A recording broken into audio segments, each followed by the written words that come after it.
बारामती नगरीत तुकाराम महाराजांच्या पालखीचे जंगी स्वागत.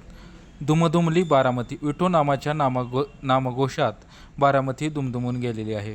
साधू संत येती घरा तोची दिवाळी दसरा अशा ऋतीप्रमाणे बारामतीत ठिकठिकाणी वारकऱ्यांचं स्वागत करण्यात येत आहे. या संदर्भात खास वारकऱ्यांशी बातचीत केली आहे आमचे प्रतिनिधी वैष्णवी थोरात यांनी. तर पाहूया हा विशेष रिपोर्ट. बारामती तालुक्यात संत तुकाराम महाराजांच्या पालखीचे जंगी स्वागत झाले आहे. आपल्याशी काही वारकरी बातचीत करणार आहेत. आपण त्यांना विचारू. रामकृष्ण हरी. रामकृष्ण हरी. कुठून आलात तुम्ही? मी सातारा जिल्हा कोरेगाव तालुक्यातून आलो आहे. माझी वारी 30 ते 35 वर्ष चालू आहे.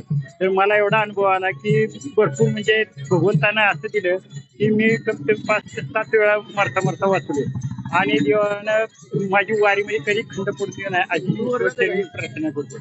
काय मागितलं विठ्ठलाकडे? विठ्ठलाकडे हेच मागितलं की जन्मोजन्मी मला तुझी वारी घडत राहू दे, तुझ्या शिवाय मला कधी सहारा तुझ्या पायापाशी सहारा द्यावी, हीच माझी ईश्वर चरणी प्रार्थना आहे. रामकृष्ण आहे. रामकृष्ण हरी. तुमचं? माझं नाव श्री विश्वनाथ सहदेव ढवळ. कुठून आला तुम्ही? आम्ही कोकण, तळ कोकण, तालुका कणकवली, मुक्काम पोस्ट घोडगे. किती वर्ष झालं वारी करता? मी आता पहिली जवळजवळ 7-8 वर्ष गाडीने केली. त्यानंतर 1-2 वर्ष मी सरकारी कृषी विभागामध्ये गव्हर्नमेंट कृषी अधिकारी म्हणून कार्यरत होतो. सन 1923 मध्ये रिटायर झाल्यानंतर ठरवलं हे क्षणभंगूर जीवन आहे आणि या जीवनाचा भरवसा नाही. जे जे काय आध्यात्मिक मिळेल ते पदरी घ्यायचं आणि तिथून 23 पासून सतत पायीवारी आषाढी कार्तिकी चालू आहे. काय अनुभव आहे वारीचा? अनुभव म्हणजे बरेचसे. मी ज्यावेळी रिटायर झालो त्यावेळी माझे गुडघे अक्षरशः दुखत होते. मी म्हटलं आता 58 नंतर काही खरं नाही. परंतु वारी केल्यानंतर आता मला तर एवढं 400-300 किलोमीटर आपण चालतो, काही गुडघे वगैरे जाणवत नाही आणि केव्हा रात्र येते आणि दिवस संपतो हे समजतच नाही. म्हणजे हा मोठा दांडगा अनुभव आध्यात्मिक.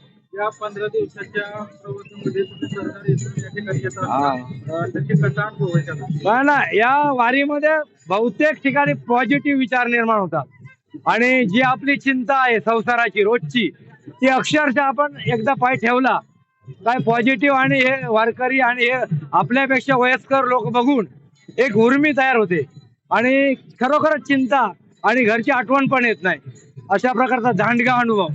काय मागणं आहे? मागणं एकच की जे आपले बाळगोपाळ आहेत आणि जी तरुण पिढी आहे, आज 5 ते 6 वर्षाच्या मुलाच्या तोंडामध्ये अक्षरशः गुटखा दिसत आहे.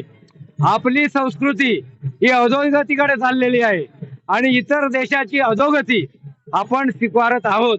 त्यापुढे मला एकच सांगायचं आहे, तरुण पिढीला या वारीमध्ये समाविष्ट करून ही व्यसनमुक्ती थांबली पाहिजे आणि जी आज भरकटलेली पिढी आहे तरुण पिढी ती या आध्यात्मिक मार्गाने सुधरू शकते. याला दुसरा उपाय नाही.